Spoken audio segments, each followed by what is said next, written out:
After the video that we did on replacing a clutch in a Sparta, I was immediately asked a really intelligent question, and that question was, should I soak the clutch plates in oil overnight before I install them? Now this is a really good question, and there's a couple of schools of thought on this, but I'm going to go with the one that's the safe choice. Yes, you should soak them in oil, and it's really easy to do. You need a container and some oil, any old oil really, because you're going to drain it off before you install the plates, but it mustn't contain molybdenum or be friction modified. And all you need to do is stick the clutch plates into a container, like my oil jug here, cover them with oil, put a rag over the top to keep the dirt out, and then leave them minimum 2 hours, 6, 8.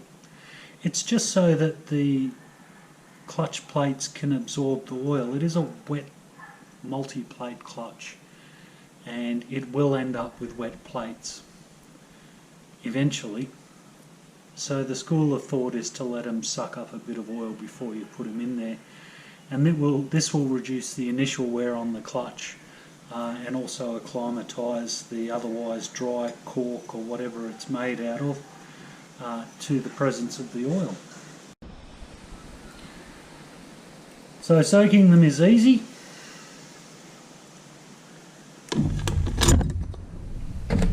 Just put them in the container, cover them with oil,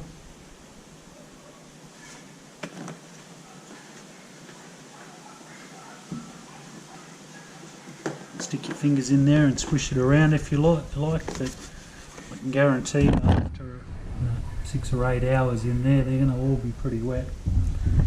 And that's it. Before you go to use them, just pull them out and drain them, and that's all that's really required. Definitely not rocket science. Now don't forget to put a rag over the top to keep the filth out while it's sitting there overnight either.